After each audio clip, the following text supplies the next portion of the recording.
Hello, this is Jensen. You might also know me as the best mid lane LCS, or at the very least you will soon enough, and you're watching Thorin's YouTube channel. Right, I'm here for another episode of Talk to Thorin. And for this one, I'm joined by Araneae, who, if you're really old school, because it was a long time ago now, he used to actually play as a pro, he used to be an SK game, and he went to Worlds and everything. It's just that is now a campfire story, because in the modern day, he is known as a coach. He used to basically do that job unofficially anyway for a bunch of teams, just sort of help them out back when teams were really bad at organising themselves. But now he is for real. It's his title. He's the head coach of the Mad Lions Madrid team, which is the ERL team, if people don't know. So, okay, Araneae, the premise for this episode was, I know you saw, especially when I did my episode with Crownshot, and I was talking about his problems in the off-season, I brought up a theory that I have, which I'm going to make a video about separately, which basically you wanted to sort of get your input on, which is, that theory goes like this.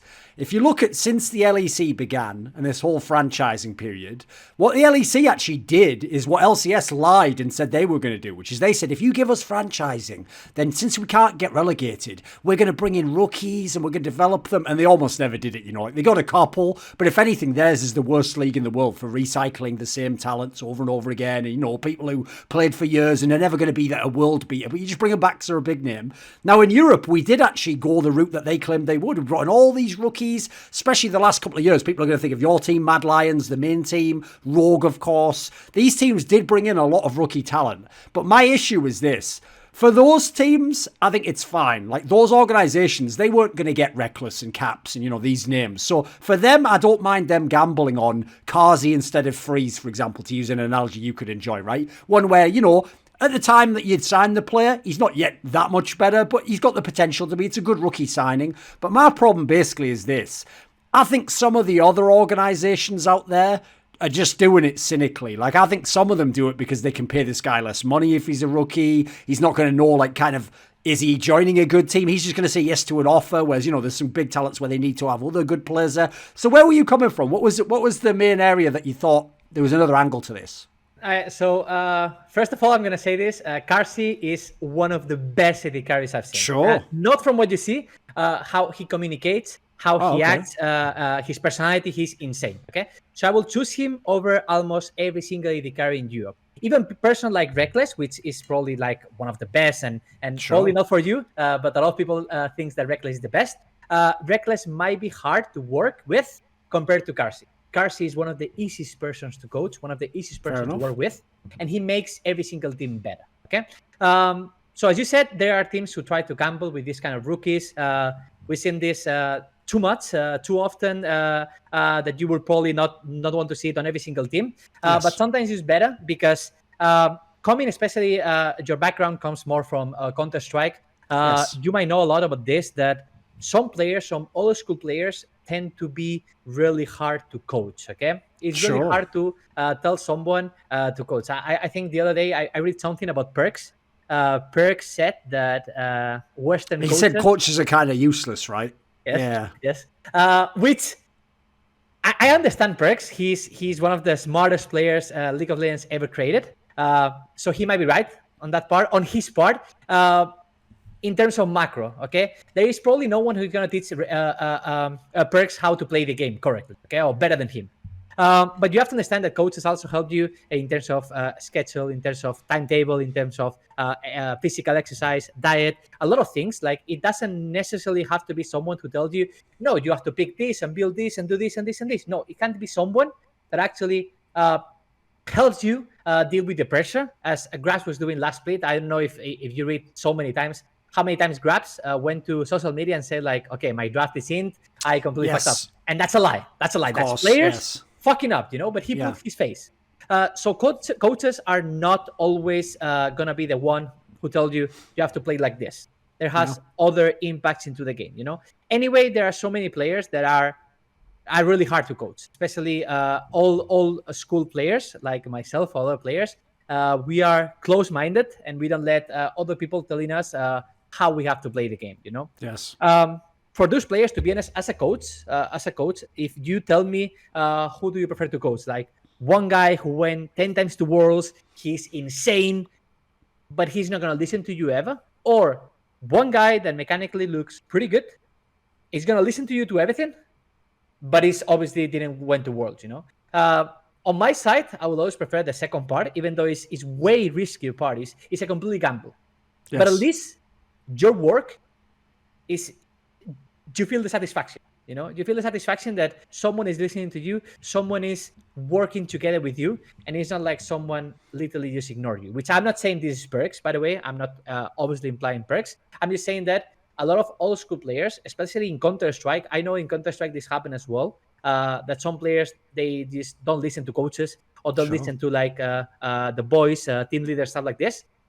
So in that case, you probably prefer these rookies, which sometimes, I just said that I agree with you, sometimes you gamble way too much, and sometimes it's better to get like a veteran or someone who put voices than this.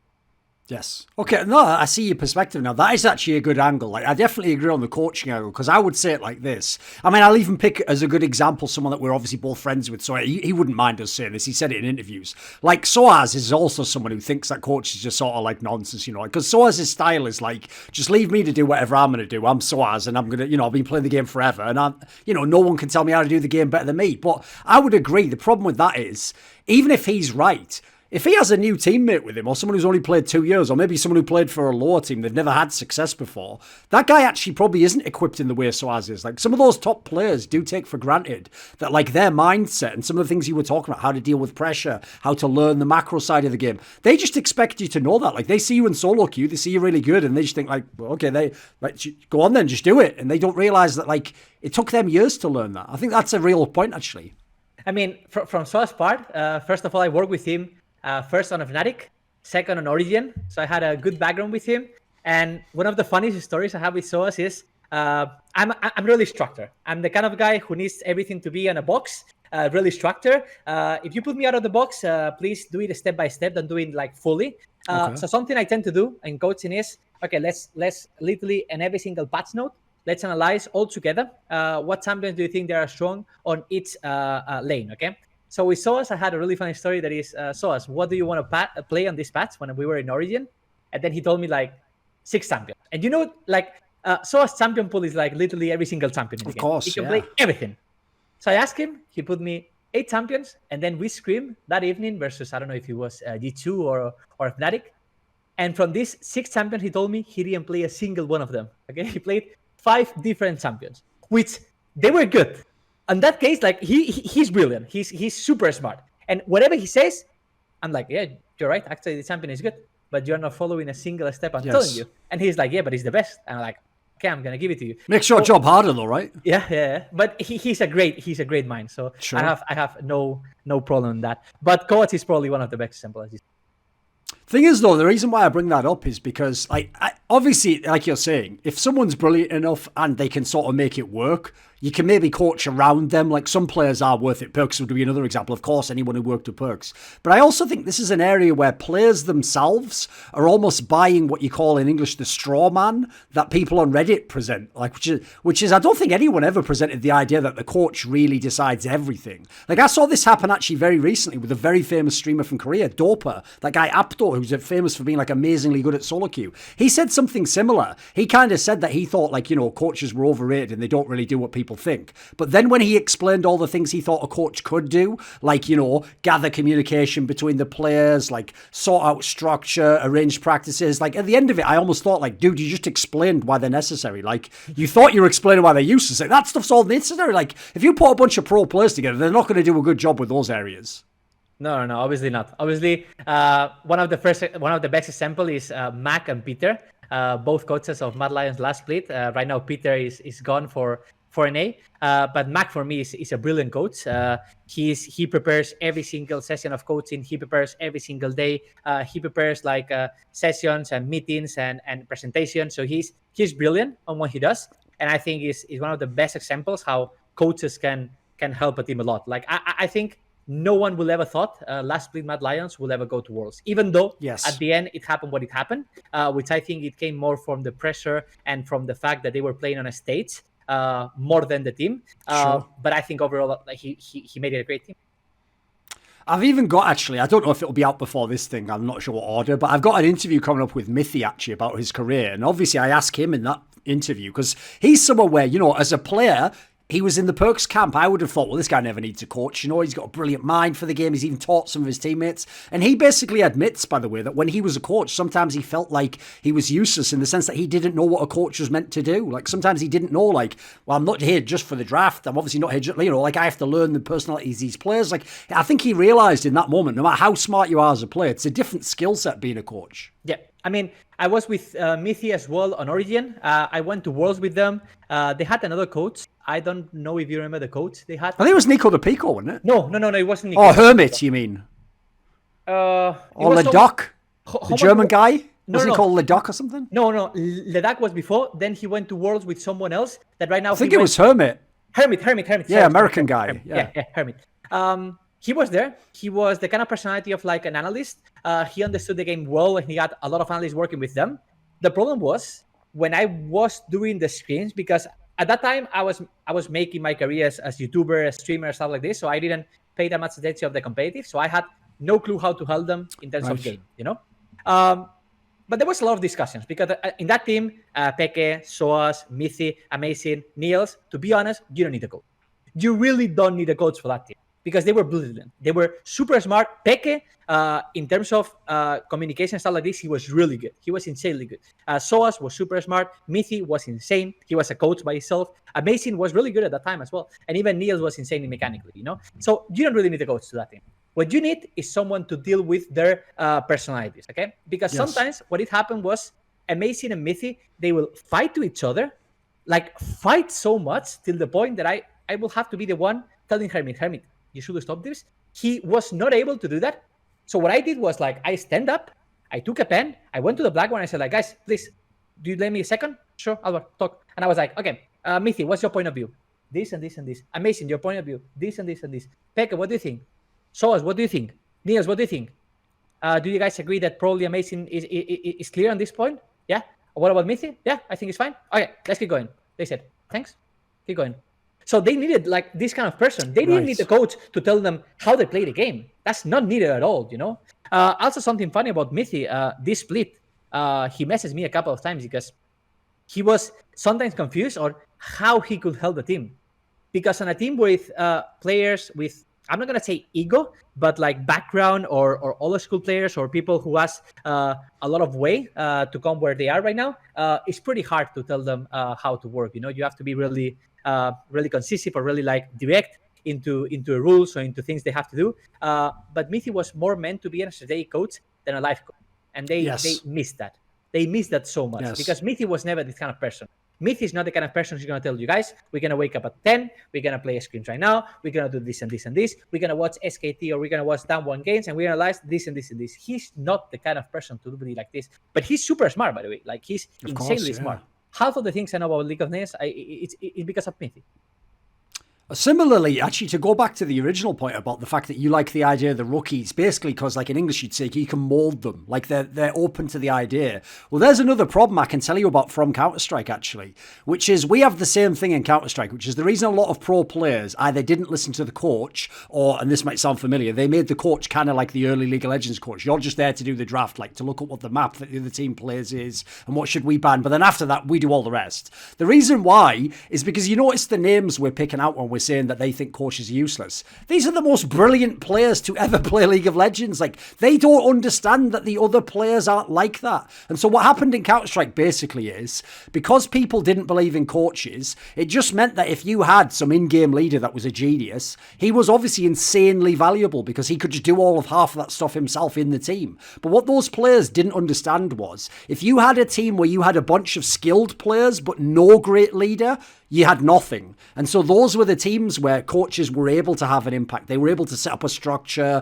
They were able to like make tactics where you knew that the in-game leader on this team wasn't some great tactician, but suddenly in the game they're doing proper tactics. They're playing the way they should. They're scouting the opponent. And I've seen that with some of the rookie teams in League of Legends. Like the Mad Lions team we're talking about, the LEC team. Despite how it ended at the end of the World Championship, if you just go back to the spring when they were looking really good, and then obviously the summer where they were number one, this is the LEC. It is impossible to be number one without having concepts of macro and how to play as a team and what lane setups and what, like, you can't do it just on skills. Like, remember, you're playing against fucking G2 super team, Fnatic with legendary players that have won before. Like, in this scenario, the coaching staff has to be having an impact. So I think in that sense, like, the younger players have also come up in a world where the coach was there from the beginning. They saw them in the national leagues and come to now. Like, they're not a guy like Soaz. The problem with Soaz is he's getting a coach like 6 years into his career. These guys, I assume, are open to the idea of being coached. Yeah. I mean, especially the part about the rookies, something I wanna really make an input out is how every single split in Europe, we give so much importance, or we should give so much importance to the European Masters or the ERLs, okay? Because I believe it was starting season 5. Season 5 was the season that Origin came from Challenger Series into Worlds, okay? Season 6, G2 came from Challenger Series into Worlds. Yes. Season 7, I'm going to help because I don't remember every single one. I think it was Splice that did it in Season 7, was it? Am I wrong on that one? Or Vitality.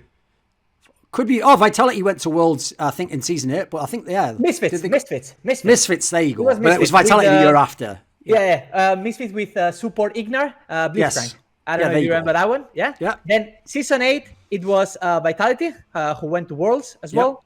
And Season 9, I don't remember. That was LEC began in Season 9. That was franchising.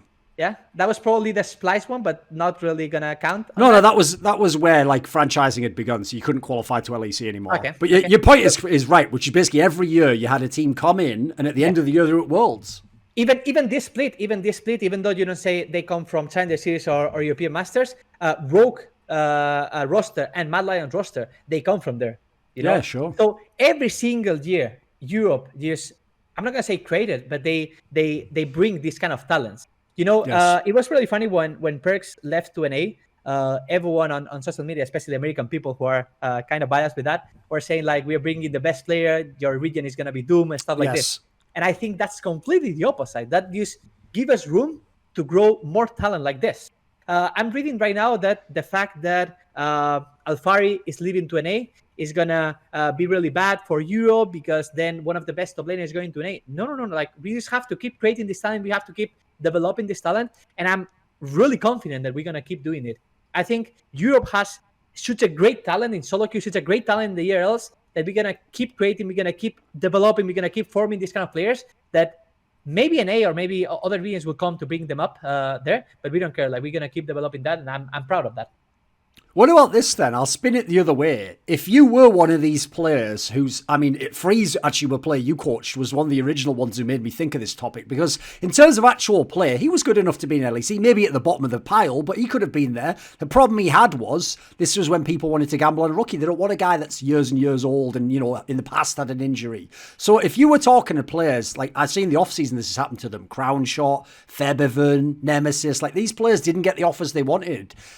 Would that be some of your advice? Like, you've got the skill, but you've got to be open to coaching, basically. You've got to be open to the modern team environment if you want to play again. I'm going to be honest with this. I think Crown Shot, Freeze, these kind of players, I work with both of them, by the way. I worked with Freeze last year on the 10-man roster Mad Lions, and I worked with Crown Shot. I was the one who brought Crown Shot to LEC.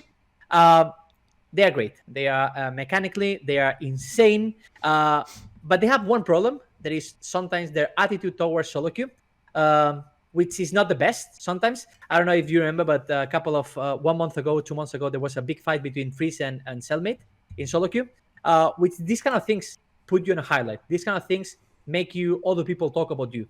And it can be good talk or it can be bad talk, okay? Crown Shot in solo queue, he doesn't have the best attitude. He literally recognizes himself, you know? So sometimes when you approach these kind of players, attitude is a big part there, you know. Also, you have to realize that if I'm getting or Freeze, or if I'm getting any player, before I get him, I'm gonna ask his previous coach. I'm gonna ask his previous coach for bot about his communication. I'm gonna ask his previous teammates how he was in the team, how he developed, everything. And with all this information and making an interview with him and doing tests with him, I will decide if I get him or not. So it's a big process that sometimes you don't realize that some people, some players fail on one aspect that is not the best. Like, seriously, I think Freeze and Crown Shot, they are insanely good. And I think Crown Shot, he's not in LEC or LCS because he doesn't want to. He got the offers, but he was probably waiting for the best one. He was always trying to achieve the best one, which is not bad. Like sometimes you just have to achieve for the best or try the best, but it's a gamble. Once again, you're gambling that you might get picked or not at the end or not, but it ended up bad for him. I'm talking with Hughes a lot every day, not every day, but a couple of times per week about his options, about what he's going to do and stuff like this. And I'm confident that he's going to get back into LEC or into LCS or even on an ERL to win European Masters again, But he has to find this path. He has to gamble a bit and once again show everyone that he's the best. I think you also made a really good point there that I'll echo as well, which is there's another good piece of advice for these players. If they think of themselves, because let's be real, players who are really good, they have an ego. And so oftentimes if they think they're in a bad team, but they think they're better, they think like, well, I can't wait to get out of here. And what they don't realize is they're thinking, well, everyone else in this team is bad. So, I can do whatever I want and play. And then right now I'm going to go away. It's like, they don't know. It's like if you do a job. And I mean, I've probably picked a bad example because almost no pro players have ever had a real job, so they don't really know what I'm talking about. But if you do a job, they will ask for references from your past job. So it doesn't matter how awesome you are. You might have all the graduation, all the fucking accomplishments. If they call up your old boss and your old boss says, oh yeah, he's an arsehole and the way he left was really disrespectful and, he didn't listen to any, that will actually carry a lot of weight with your new guy who might hire you. You might not think so. You might think it's just about the game. But for the coach, he's thinking, can I coach you, right? No, like 100% sure. Like every single coaches, we ask each other references. They asked me in the past. Fnatic came to me to ask me about Cellmate. SK came to me to ask about Cellmate, Crownshot, and Worley. I ask coaches about this player, this other player. I want to know what they think about them. Usually coaches doesn't say negative things because we don't want to be really bad to these players. But you know that in the moment that someone says a minimum negative thing, that's really bad because we tend to hide them. We tend to say like, yeah, I mean, probably imagine someone he's super bad at the game, but he's super nice guy. Who will say, he was good at the game. He was not the best, but he was good. Attitude, he's the best. And you have to know that this part of he was not the best, he is not telling you the fully truth, Yes, so it's making kind it of softer, yeah, of course. But yes. But we don't want like if I want to sell someone, if right now I have, let's say Cellmate, and Cellmate is going to a team, I'm not going to say that he could be better on this, on that. I'm going to say like, yeah, he's fine, but you have to read these lines, And sometimes we tend to ask these things, and if you have bad references from other coaches or other players, you might get, I'm not going to say in trouble, but you might not get the best team. Okay.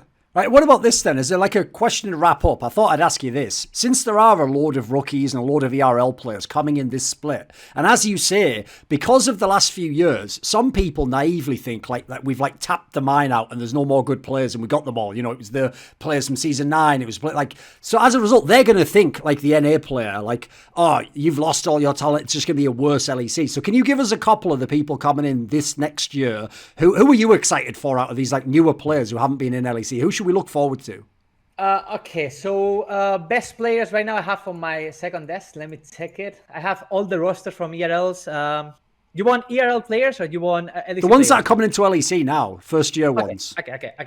I think Sigenda is gonna be good. I think he got a bit too praise and too hype.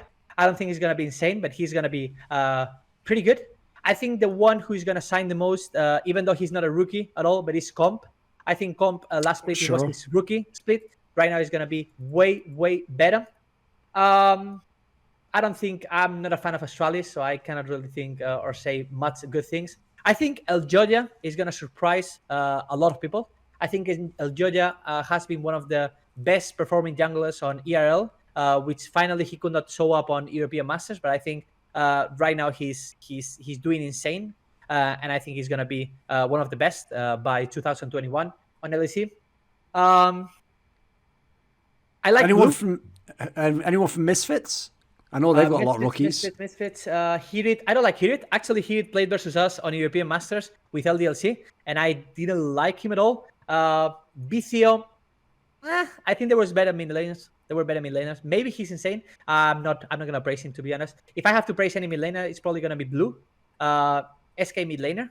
Okay. I think he was probably the agent part, but the agents were selling Blue pretty well. Everyone was saying that Blue was insane on Turkey, and I'm gonna say he's good. Also, they have Things, they have Jisoo, and they have Treats. Things is a flip. If you play correctly around Things is insane. If you don't play correctly around Things is a problem. He was like this in different teams in the past. He was on the Giants that qualified to LCS in the past, or LEC in the past, with Mini Tupacs or Attila, Gilius, and top lane was the Korean that I don't remember right now.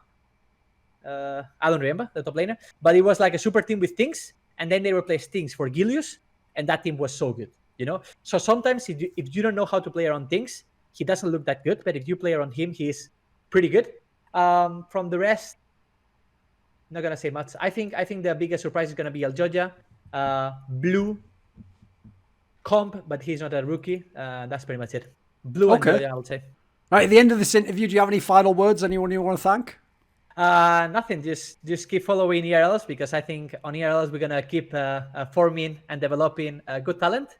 Who are the? Okay, just don't give me loads, but give me a couple for ERLs. Who should I really look out for in the ERLs this year? I guess I'm gonna call for Misfits Premier, Vitality, pretty good. Gamers Origin, I like. Obviously Mad Lions. I'm obviously gonna say ourselves as well. Gamers Legion also looked pretty good last split. It's gonna be looking good this split, and probably Giants. Okay, muchas gracias. De nada. This video was kindly supported by Lagger15, Pronogo, Andrew, Dean Tanglis, Animosity, ErikHillestad, Andreas Kroknes, Hades, Jensen Goh, Zoomba, JDubs, Tobias Bernasconi, Alexander Rao, and as always, a special thanks goes out to Jerky's Minion. Would you like to suggest a topic or a guest for my content? Want to ask a question in one of my monthly video AMAs? Do you want teasers? See who's going to be on my next interviews and shows? Maybe you want to take part in a discussion with me where we go anywhere. We had a mad one talk about chess the other month. If so, put your money where your mouth is and join the Skruilluminati today at the link in the description box below.